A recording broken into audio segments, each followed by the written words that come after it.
Good morning, comrade. WHIVLP New Orleans 102.3. This is your weekly Good Morning Comrade. Last Good Morning Comrade of 2025. And we're going to do, I guess, a little bit of a year in review. Robert's actually on vacation, so it's just going to be me. And I guess we're just going to sort of like weave our way through a lot of the stuff that happened in the year that was 2025. We're going to talk a little bit about what we could potentially see in 2026. Obviously, we're not going to be able to get to everything that happened this year because it was just so much. I mean, this has been a crazy year just generally, just to kind of bring us in. I mean, it was a year of, I mean, obviously the right wing, the far right wing of America took over. We've seen, and we're going to get to this a little bit more in depth in a bit. Um,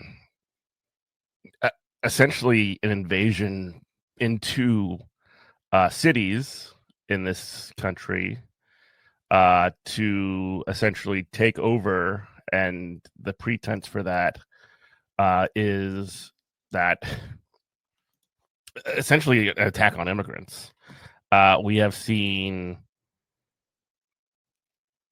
essentially a fake ceasefire take place in Gaza, and what seems to be essentially a handing over of what remains there to a, you know, what is essentially going to be a part of the Israeli government. We're going to talk about that as well. Or, I mean, we'll get into that in particular, into the details with this Gaza Peace Council that is proposed.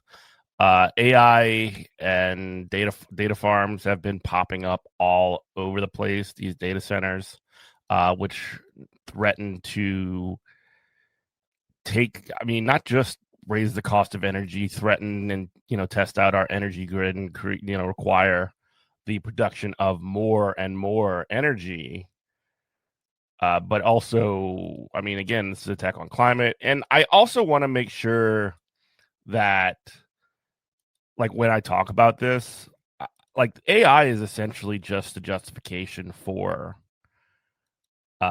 what they're going to do. I mean, before it was Bitcoins, and now, then it was, NFTs, and then now it's AI. Whatever like comes up as a sort of specific thing that wants to be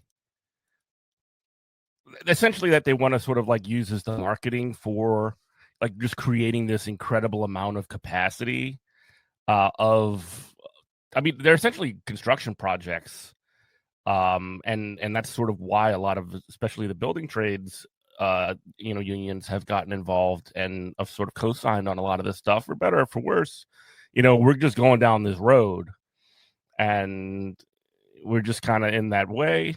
Obviously, we had the murder of Charlie Kirk and all of the, I mean, truly insane stuff that spilled out of that. From, I mean, it created a right-wing civil war, which has been a lot to see. And I mean, it's not all bad, obviously.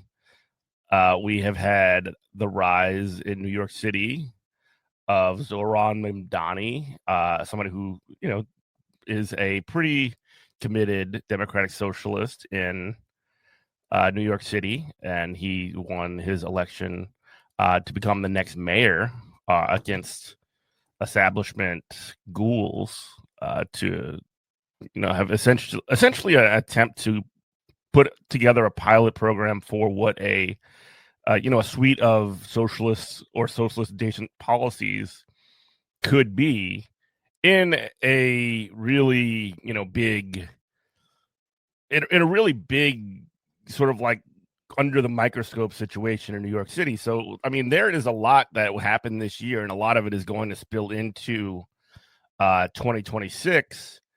And I mean, we've just scratched the surface. I mean, there's just so much to think about in terms of like what we've come through. I mean, it's wild. I mean, the United States bombed Iran this year. I mean, it has been a year of complete and utter seeming chaos, I guess you could say. On a personal front, I started 2025 without a job. Now I do have a job, which has sort of had a bit of an impact on this show because I've been, you might have noticed our recording schedule might have gotten a little bit more erratic. Or if you haven't noticed, that means we've been doing our job correctly.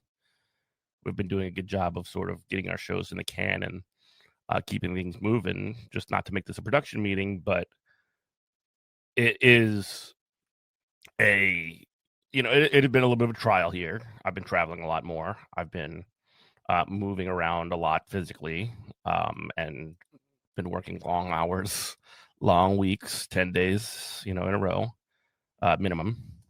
So, it's going to be 2026 is going to be a really exciting year when it comes to what it is we're going to see. But let's look at a couple of, I guess, highlights and how could I forget too? And we're going to talk about this a little bit more in depth as well. Starbucks workers have been on strike for months with the Red Cup Rebellion, with all of their action. They've been on strike for since November, I believe, to get better treatment. A very long unfair labor practice strike, and we will talk about that as well. All up here on Good Morning Comrades. So, without further ado, let's get started. First thing I wanted to talk about was, not just the invasion that I talked about at the beginning by essentially the feds, the federal government, by ICE and Department of Homeland Security, on American cities. That's bad enough, but there's also been record high numbers of detentions that have been people being held essentially because they are suspected of being here illegally. And I wanted to kind of go through this article that I'm reading from it's from the Guardian, actually.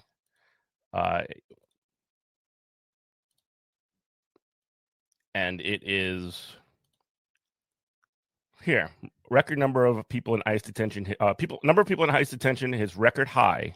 Data shows ICE held more than 68,400. That is a large football stadium worth of people.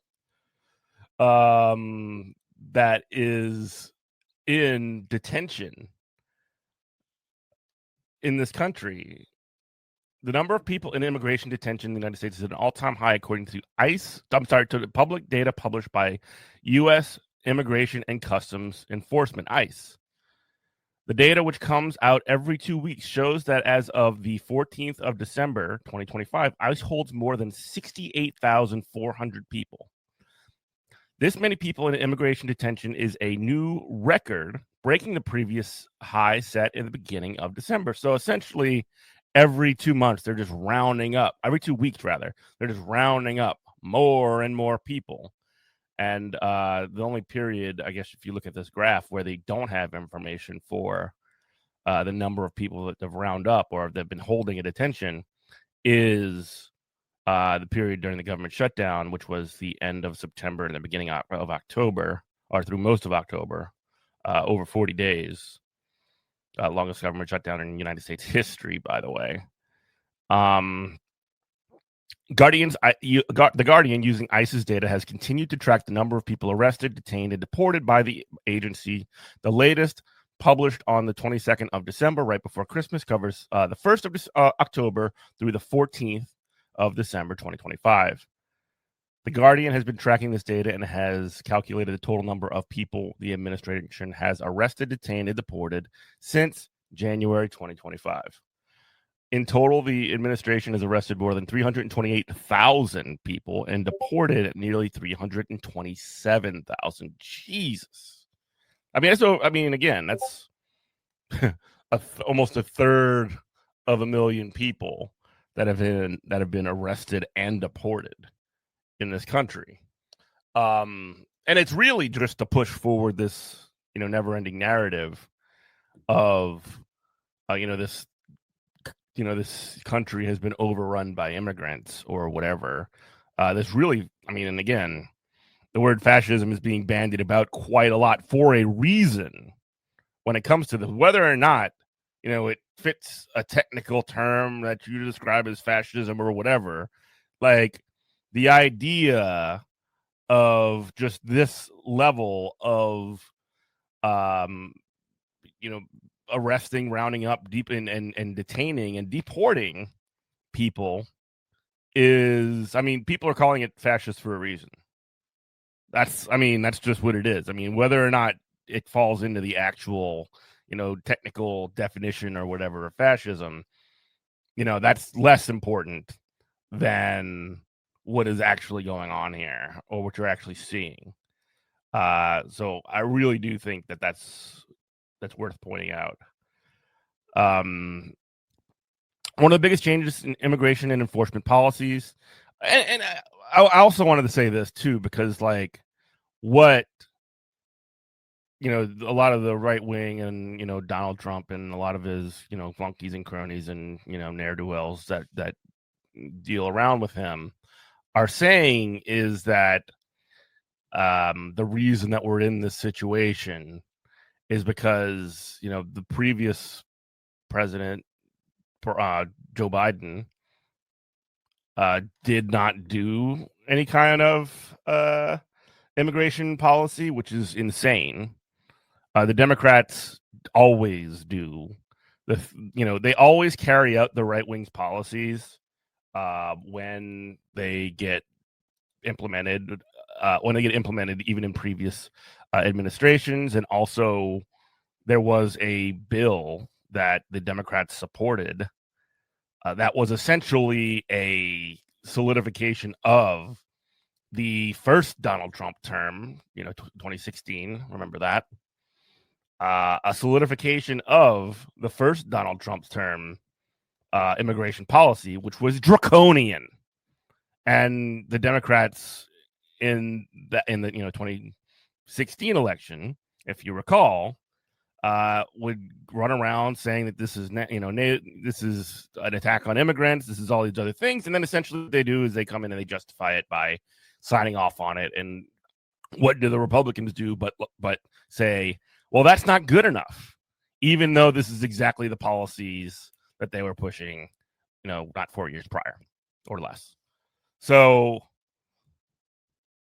it's just another example that you constantly see of the never-ending ratchet to the right that we constantly see over and over again. And it gets us in this situation where we're actually at the precipice, or, where we're again, whether or not you call it fascism, not as important as understanding what is happening right now.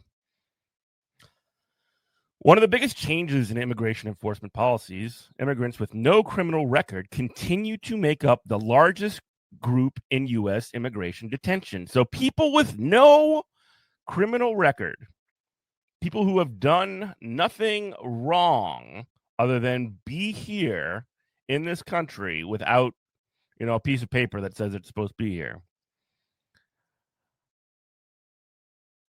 Despite the administration's rhetoric about focusing its anti-immigration efforts on the worst of the worst criminals being undocumented in the United States is a civil, not a criminal infraction.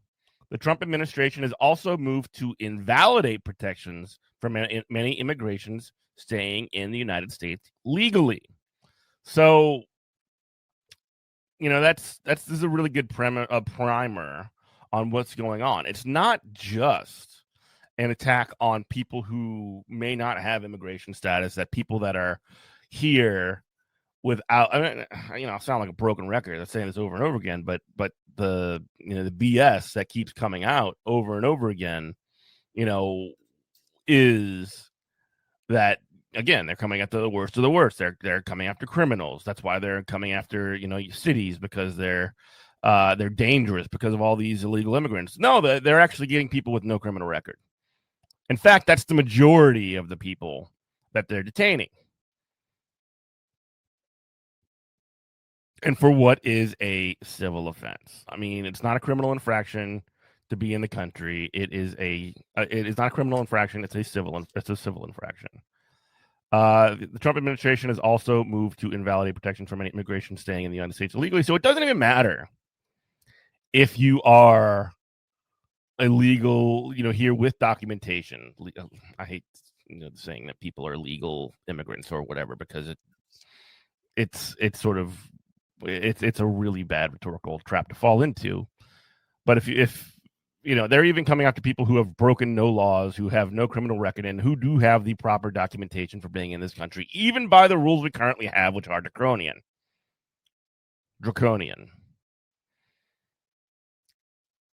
People in ICE detention by criminal history. If you look at this red line on the graph, sorry to the radio listeners, but there's a line graph on this article that essentially is it goes from a period where before 2025, when Trump took office, and even before Trump took office, actually, there was a beginning of a rise in detention, I guess, because immigration enforcement was emboldened and anticipating, these new draconian policies.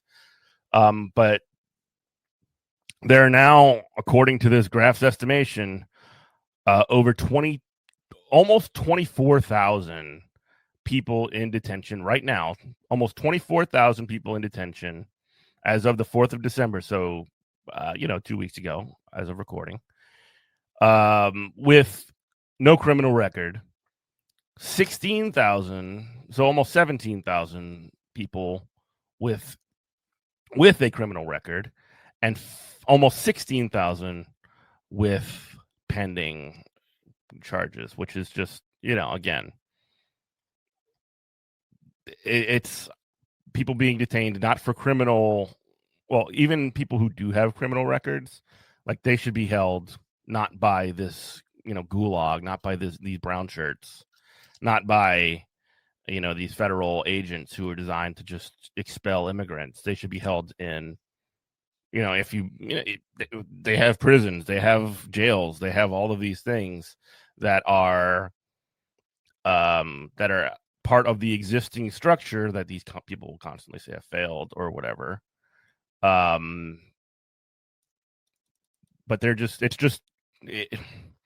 again, whether or not that falls into the literal definition of a gulag, it certainly falls into a similar structure of it, or a similar role. You listen to WHIVLP New Orleans 102.3. This is Good Morning Comrade. Jeff here on the show, having a real fun year in review episode. Kind of moving forward, I did want to talk about the data centers, and the rise of, again, the marketing label that is slapped in on this, at least for now, is AI. But if there is an AI crash, there's not going to be an end to these data center projects, which have been planned in advance and fully funded many years into the future. They're construction projects as much as they are AI sort of attempts at grifts. I think that's important to remember. There will be a new tech thing that will replace AI if AI becomes, not such a good marketing tool anymore. But this is an article from the Harvard Political Review about the energy impact and the climate impact of these data centers that are, that are just sort of like, every place is just lousy with these things right now. It's just been the objective, I guess, of a major objective of the Trump administrations and the Democrats before, to build up this data center capacity, because, again, instead of creating actual productive parts of our society, building, construction, production in this country, I should say, everything has been outsourced, with some exceptions, and the only things that can be used to kind of as sort of keep the economy afloat is just build these BS data centers, and it's not even like they don't have infrastructure projects that could be done in the United States. It's not even that you couldn't have production in the United States, but it just costs too much, according to a lot of these these capitalists. And this is essentially something that is worth doing because the upside for them is so high. So let's just take a look at this article and we can talk about it. Despite being the epitome of modern technology, artificial intelligence runs mainly on antiquated fossil fuels. As tech giants race to build data centers, the energy required to sustain this AI boom locks the United States into a dangerous dependence on natural gas, one with dire consequences for the climate. Most AI are large language models, LLMs, software tools that are able to analyze linguistic patterns in billions of text sources and from context predict the next word. The most capable LLMs are those that generate text, such as ChatGPT, Claude, and Gemini. Those are the United States ones. And I also did want to point out, and maybe this was exaggerated, but it was still more efficient. But there was Chinese AI that was less resource intensive, I guess you could say, than in their large language models than the United States. Not falling into the Chinese AI is better or whatever, but apparently it is. AI consumes energy, most of it as electricity, in two major ways: training and inference. During training, billions of parameters which determine the weight of the various probabilities in word prediction are adjusted in an LLM using vast amounts of data. The high-performance computing chips used for training require immense power. For OpenAI's ChatGPT-4, the initial training used the equivalent of San Francisco's total energy consumption over 3 days. Good God. To keep the hardware, electricity, cooling, and maintenance running. So you just need an immense amount of activity, of electricity to power this. Again, what we're getting from this is some of the worst art, some of the least useful management practices. It's the worst writing. All this stuff is just terrible. And it's just this incredible amount of resources going into this BS. Continuing from the article. Yet about 80 to 90% of the total energy consumption comes from inference, which is when users interact with the AI. AI models rely on graphics or tensor processing units for fast parallel processing, meaning many computations occur simultaneously. To perform the large matrix operations essential to manipulating and transforming data, these chips consume significantly more power than the central processing units used in almost all modern electronic devices and non-AI data centers. Indeed, querying an LLM costs 10 times more energy than a standard Google search and emits 340 times more carbon dioxide. So essentially, just nuke the planet. This is the end game. This is the kind of stuff that makes me feel like super doomery, because of the amount of remember when people cared about climate change? There was actually a report. Where was it? Or it was the Gates Foundation. And the Gates Foundation have just essentially decided, when after years and years and years, climate change is so important. Climate change is so important. We need to make sure that we're dealing with the climate change. And then, within the next, the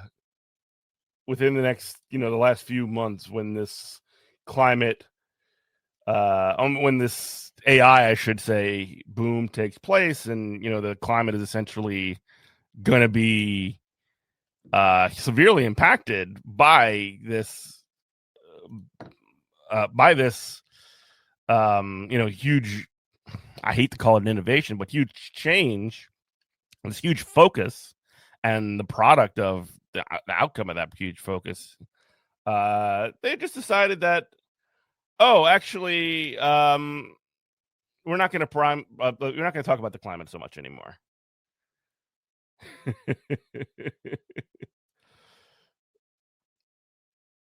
Yeah.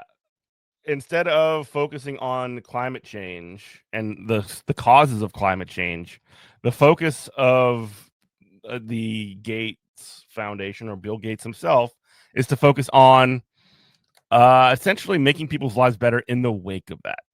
So even if you take that perspective in its most gracious, the most benefit of the doubt that you're giving, if you just decide that you take it at face value, and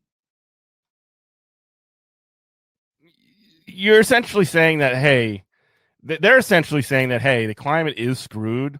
There's no solution that you can possibly fix this. So we need to make sure that we that we make it so that the people who are most heavily impacted are maybe slightly less impacted. And this is also coming from, again, and I cannot get over this. I hate Bill Gates. I hate Microsoft. I hate all these things. But sorry to be, getting off topic a bit. But there was, we talked about this with Mark Allen Derry. There was, when it came to mRNA vaccines and the COVID vaccine, the one that was the mRNA vaccine, and I'm sure I'm going to get part of this wrong, but part of the mRNA vaccine was developed sort of in an open source way. And Bill Gates just decided to come out and said, you need to privatize this and make it so that essentially people could make money off of it. And so it really is like, I have nothing but contempt for the Bill Gates and these billionaires, these capitalists that want nothing more than to control the world. Goodness gracious. The International Energy Agency estimated that by 2026, AI electricity will still account for only around 3% of global electricity demand. Additionally, AI-related computer chips have grown over 100 times more energy efficient in under 2 decades. Indeed, it is not the quantity of energy that AI consumes that is the primary issue, but where it comes from. A major challenge with sourcing energy from renewables is that AI centers require constant power 24/7, 365 days a year. This restriction precludes most renewable energy sources like solar and wind due to fluctuating weather conditions. Even nuclear, with its advantages as a consistent, environmentally friendly source, is being rejected because of a perceived clash between the decade it takes to build a nuclear power plant and the immediacy of the energy need. So what they're doing, and the article, just to sort of like summarize this, is that in the wake of this sort of like new energy need, and again, I'm using quotes with my fingers because it's not so much a need that it is a desire, because they're, these people see dollar signs in their eyes. When they say AI, they can make bazillions of dollars off of this new innovative technology. They're essentially going to back to natural gas and oil and fossil fuels and all of the um all of the forms of generating power and electricity and energy that have been essentially the political, like everywhere from the sort of like political center to the political left, have been trying to get away from for the last uh as long as I've been an adult, last 30 years, 40 years. And AI, so essentially you just throw an AI in there and you're just like, you know what, screw all of the environmental policy that we've been pushing for since forever. WHIVLP New Orleans 102.3 is Good Morning Comrade. Jeff here, wrapping up the year is lots of fun. I did also want to talk about some good news, and this is from some weeks ago, but it is a story that has been developing. And the Starbucks workers, nationwide, in their fight for a contract, have been on strike. So I wanted to talk a little bit about this. And some of my experience with it, some of what I hope to see with this, because again, we've been talking about, some of the things that are a little bit more doomerish, a little bit darker. Here is something that's potentially, hopefully, a bit more hopeful. So this is an article from Labor Notes. Red Cups raised in rebellion. Starbucks strike spreads. Several hundred more Starbucks baristas walked out on Thursday, the 22nd day of their on their growing unfair labor practices strike. It is now the longest strike the coffee giant has faced, spreading to 145 stores in more than 100 cities. Kingston, New York baristas joined the strike early Thursday, and management didn't even bother trying to open the store. Yeah, they've been shutting stores down. So the workers, joined by supporters, picketed a nearby store in Lake Katrine, piercing the crisp winter air with chants of "What's disgusting? Union busting," and "I want to eat food and pay rent at the same time." Imagine that. Yeah, while we have these like industrial super profits that are constantly happening, where the rich have gotten richer, hand over fist over and over again, the cost of living is getting worse, and real wages that people take home and their ability to spend has gone down. So I mean, this is New York City. New York City rent is insane. That's part of why Zoran Mamdani was able to run such a successful campaign, because he ran it on affordability. And now you even have the right wing saying insane things like affordability is a hoax, which I guess keep doing that, guys, because I mean, if that's the way you wanna, if that's the way that you think you're gonna win, I wish you nothing but luck. Back to the article. Starbucks Workers United, the union representing 12,000 baristas, is currently asking customers to shun all Starbucks stores for the duration of the strike. They had not previously called for a boycott. The company is big, and the 550 unionized stores account for only 5% of the company's 10,000 U.S. outlets. Starbucks is the second largest fast food company in the world. Jeez. In Lake Katrine, several would-be customers turned away at the drive-thru, and others who had prepaid mobile orders pledged not to return for the duration of the strike. After a morning out on the picket line, some workers drove to New York City to join a rally at the Empire State Building, where there is both a flagship Reserve store serving espresso martinis and their corporate offices, which is good targeting.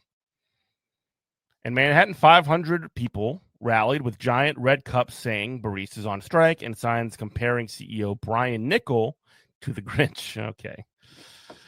12 workers and support. The problem with comparing him to the Grinch is that at the end, the Grinch just like becomes a convert, and then I don't think CEO Brian Niccol is going to suddenly become a convert and start saying like, actually, we need to make sure that we're paying these workers and treating them with dignity.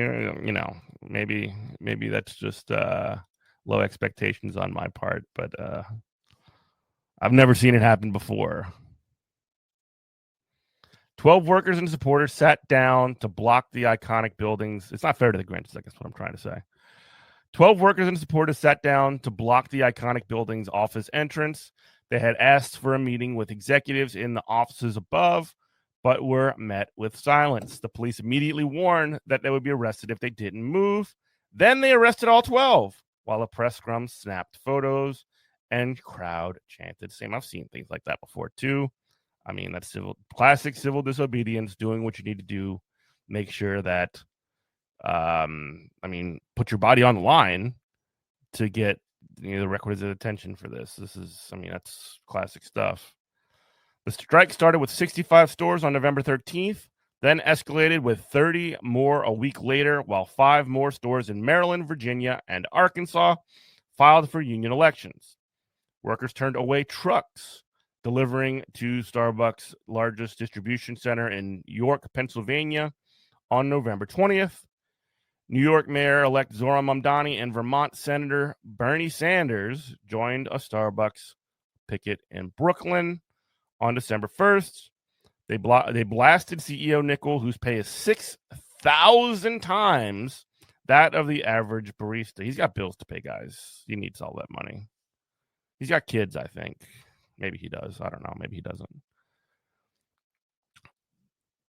After 4 years of organizing, we've been covering, by the way, just to kind of pat ourselves on the back, we've been covering this nationwide organizing effort on Good Morning Comrade for as long as we've been aware of it. We've had local baristas from multiple different stores across the country join us talking on the show, so you can definitely check into our library of back episodes to see a whole lot of that, to hear the voices of workers on that issue. But anyway, after 4 years of organizing, Starbucks workers are still trying to get a first contract. Negotiations progressed for 8 months, then stalled last year. The company has racked up a record number of labor law violations since 2021 Classic, with an additional 125 charges filed by the union since January.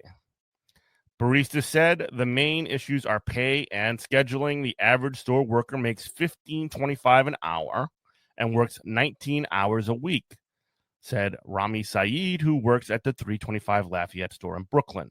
That is not a livable wage, Saeed said, especially not with 19 hours a week. That's part-time. What is that? 15, 25, 50, so let's just say 15 times, even rounding up to 20. What? $600? Not before taxes? That's not very good. In bargaining last year, the union proposed a minimum pay of $20 an hour with 5% raises each year, while the company proposed no immediate increase and 1.5% raises in future years. That's nothing. That's not even inflation. We've been consistently clear on what we need, said Ray Show, a barista at the 2 Broadway store. We're talking downtown. At the New York City rally, we need more take-home pay. We need better hours. Bring us new proposals that actually address these issues so we can finalize a contract. Saeed said that the raise they're asking for would cost, quote, less than they spent to send all store managers to Las Vegas to have this huge retreat in June. It shows how little they care about us that they are not willing to negotiate over that amount. The managerial shindig cost $80 million. At a practice pick in October, baristas chanted understaffing, lousy pay. This is how your coffee's made. Nima, a barista at the 155 Water Street store in downtown Manhattan, said she regularly stays until 2 a.m. to finish closing the store. She said that on the previous Sunday, there had only been 2 workers on the floor between 5 a.m. and noon. Short staffing, which made it difficult for us to keep up with customer demand and take our legally mandated breaks. That's also another classic thing. They understaff. When we talked to Billy, a Starbucks worker in New Orleans a couple of years ago on this program, they said that they had gotten fired from Starbucks wrongly from a union store. They had gotten fired because they were short-staffed in a very similar way and it was not safe for them to run the store. And so they closed it and they got fired, if I recall correctly. Scheduling practices are so grueling that Starbucks has been breaking New York City law. On Monday, the company agreed to shell out $38.9 million for violating the city's Fair Work Week statute. Management arbitrarily cut workers' hours and voluntarily kept them in part-time work and failed to provide predictable schedules, according to the city's Department of Consumer and Worker Protection. So this is specifically New York. Workers report that company keeps many of them below 20 hours a week, the threshold where it starts providing benefits. So you get benefits at 20 hours. We'll start paying for your health care or, 401k or whatever it is. If you get to 20 hours, too bad you only work 19. And they deny requests for more hours, preferring to hire more hours-starved workers. That's been illegal in New York City since 2017, when retail workers won the Fairness Workweek law after enduring years of scheduling that created chaos for workers trying to go to school or raise a family or even go on dates. And that's just obviously this is everywhere, but in New York City, they have these laws that obviously they're being skirted by Starbucks, but in many other places, those laws don't even exist. Many retail outlets had introduced software that predicted store traffic. Oh my God, this freaking BS. I hate this. They had software that predicted store traffic based on weather and other factors. They forced workers to conform to just-in-time schedules. So essentially what they do is they give you, 19 hours a week or whatever. And then they're like, hey, we need you to come in on this day because we're busy, calling people in for surprise shifts, short shifts, or dismissing them early. So they're essentially just cutting people early, or they're making them stay late. Under the law, workers are entitled to know their schedules 2 weeks in advance, and managers have to offer current workers more hours than hiring the new people that they're bringing on. The law has provided some relief, and the Starbucks settlement is the largest to date. As many as 15,000 workers from 300 stores will get paid $50 for each month they worked under illegal conditions. That's nothing. $50 for a month. Yikes. Between 2021 and 2024. Obviously, it's not enough that's going to these workers, but I guess it is a financial penalty that is placed on Starbucks, so that's a good thing, but it's definitely not enough. All right, here's something I did want to talk about. And I think this is it's an interview that former guest Dan Denver. I don't know if he was ever on the show, but he did an interview with Eric Blanc, Waleed Shahid, and Leah Greenberg about this sort of resistance, quote unquote, the sort of pushback against Donald Trump, not the establishment Democrats, because they're just as awful as they've always been, but sort of a lot of the people that would otherwise and in previous situations or in previous years be sort of anti Bernie Sanders, anti someone like Zoran Mamdani. They've sort of kind of come along. They've lost faith essentially in the Democratic Party project. And I just wanted to sort of kind of dig into that. This is basically pulled from an episode of The Dig, which is a great podcast if you haven't listened to it.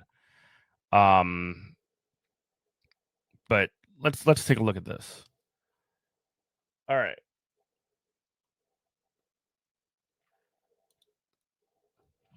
A big part, this is Dan Denver talking. He's the host of The Dig. A big part of what the socialists have been trying to do is make the case to the liberal Democratic base that the only way to address the root causes of MAGA, and we've been saying this on this program for as long as this program has been around. The only way to address the root causes of MAGA and Trump is by confronting neoliberalism and forever wars, and by overthrowing the Democratic establishment. And what seems really significant right now is that these left populist democratic socialist politics, the kind that we see in Zoran Mamdani's coalition as well as in with Bernie's fighting oligarchy tour, are breaking through in a really powerful way. How did the liberal base, which had placed their faith in the Democratic establishment, protect them from Trump, become so radicalized over the past 12 months? Let me just jump in and I will read what some of these folks had to say as well. But like, how did the liberal base come to terms with this? Not just like normal working people, because normal working people were always with the Bernie program to at least a certain extent. We're talking about like when, Charles Schumer, the Democratic leader or whatever, says that they want the moms in the suburbs, the Panera Bread districts, to vote Democrat. They're essentially, those Panera Bread districts have turned on the Democrats. And the reason that I think that this has happened is because they've lost faith in the will or ability of the Democratic Party to even fight against this kind of stuff. So that's sort of like my take. Let's see what Leah Greenberg has to say. Leah says, I don't think you can separate the reaction that the liberal base has had in this moment from the broader societal dynamics that we have been seeing unfold. In Trump 1.0, there was at least a pretty solid pretense by corporate actors, by a lot of different institutions across society, that they were attempting to hold some set of things around the norms of liberal democracy, protect some set of vulnerable populations, and so on. We can all be really clear that it was not out of the goodness of their hearts, but it did create a pretty significant contrast. And what we've seen this time around is just the total elite institutional collapse in the face of Trumpism, starting basically immediately after he was elected. So I think for folks who believe that the Democratic leadership was telling them that it was an oncoming fascism, that it was going to be direct personal threat to them and their communities and their neighbors, to watch this combination of Democratic leadership fecklessness going quiet to the extent that they were having really internal circular arguments about blaming the groups instead of any kind of meaningful accounting about what had happened. I mean, Democrats, literally, this happened just last week as of recording. They had this big report that they spent, millions of dollars on to essentially figure out what happened in 2024 and why the perfect campaign of Kamala Harris didn't succeed. And right before they were supposed to release it, the Ken Martin, the Democratic Party, I guess the DNC chair, I think is his role, just decided to scrap it. We're not going to release that, probably because there was some stuff in there that he did not want to get out. Hopefully it leaks, and hopefully we get to see it, because it sounds like the reason that they wouldn't want that would be because there's truth in there. Anyway, so yeah, what I said is essentially the leaders of the Democratic Party essentially have, Leah uses the word fecklessness. I mean, feckless would be giving them credit because that essentially means that they're trying to fight back. And it more looks like they're trying to look like they're fighting without actually doing it. Let's look at Waleed. If you look at universities, law firms, and the federal government, media, and employees of organizations affected by big tech consolidation, there is a tangible difference between 2017 and 2025 in terms of the kinds of upper middle class or middle class white collar workers that are probably ideologically or effectively liberal, but they are being squeezed by this administration, being attacked by this administration, not just in terms of rhetoric, but also in terms of policy. J.D. Vance, Donald Trump, and Elon Musk really hate this liberal class. They have fan friction about replacing the liberal class with robots and artificial intelligence. And I just think that there's a way in which that class is being squeezed, and the party and the elected representatives who are supposed to represent that class are not really having a fight in them to represent that in a big way. So that's another piece. Yeah, a part of the middle professional class, I guess you could say, the tech class, that would otherwise be, fine to just go along with the Democrats' BS no matter what. They're under attack, and they don't see the Democrats doing crap about it. That makes sense. Let's get to Eric Blanc's response to this. He says, I agree with Leah that the main thing is not only that Trump is way worse this time, but institutions are fighting way less. That contradiction is a deeply radicalizing dynamic. So basically, he's saying both. It does, I think, predate the election, though. For instance, the inability of the Democratic Party establishment to push out Joe Biden and the whole age debacle, which we've sort of forgotten all about, really did expose a lot of the liberal base that, contrary to the rhetoric, the motivations of the people on top seem to be much more about ego and career than about fighting fascism. That really was a very eye-opening experience. Then there's a general dynamic where, because the authoritarian drive of this new administration is so deep, liberals, for positive and maybe limited reasons, really feel the attack on democracy as core to their politics in a way that maybe other segments of the population don't do to the same extent.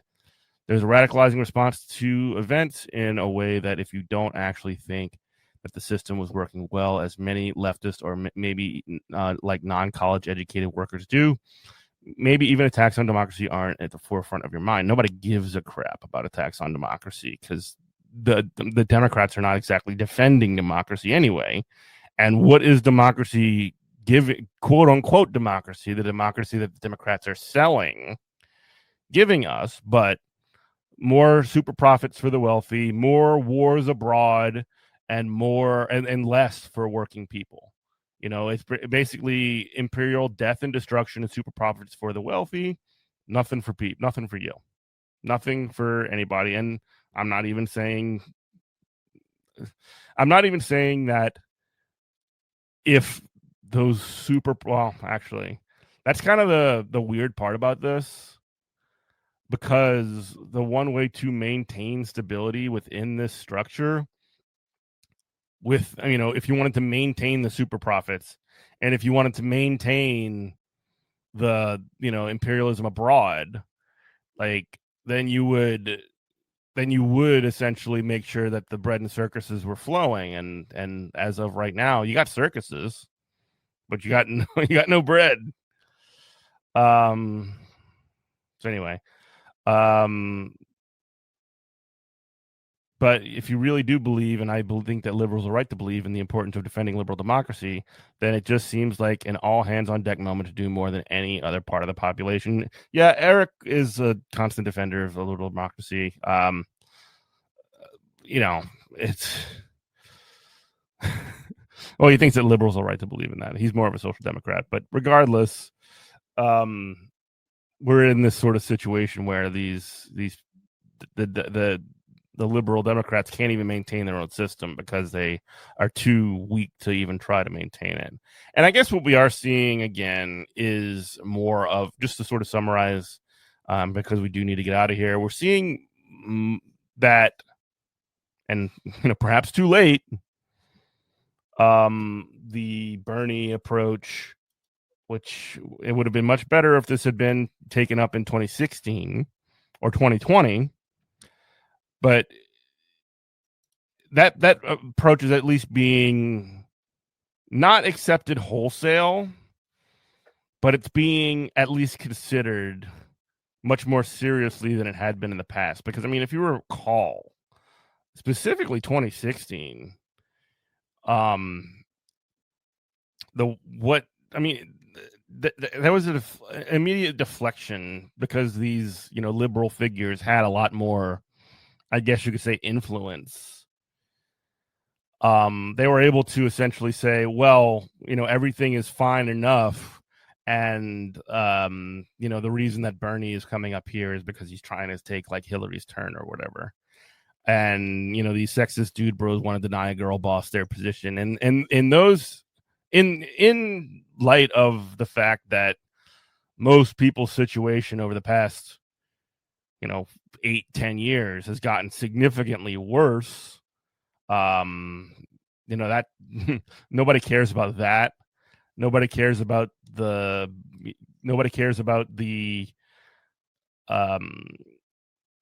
you know, the democracy piece as much, because, you know, if the Democrats are the defenders of democracy, then they are not able to defend. Well, one, they're not even able to defend that democracy at all, and then two, they won't, like, what has this democracy even gotten working people. Again, it's the thing I was just saying about the industrial super profits for the already wealthy, and war, death, destruction, imperialism abroad. So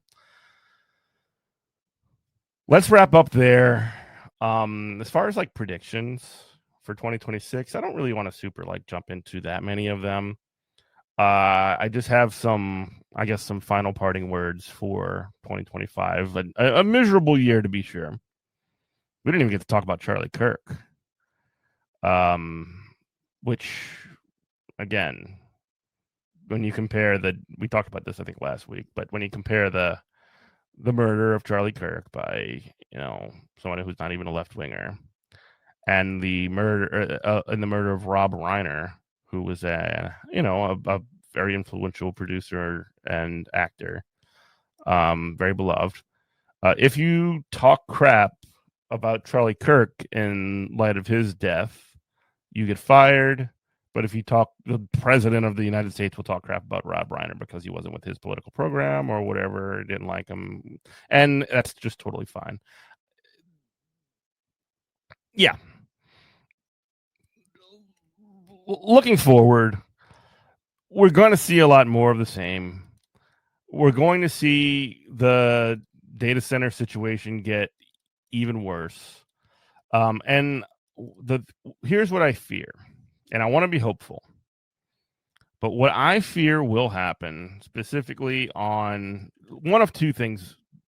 There's two things that make me a little bit fearful about Zohran Mamdani in New York City.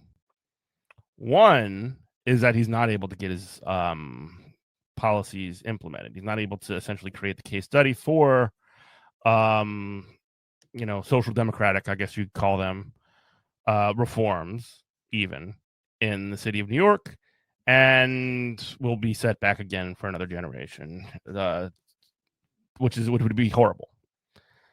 The second thing would be like leftist socialist people who support Zohran getting out over their skis and trying to essentially grasp as much power as possible in this moment when you really do need to lock in.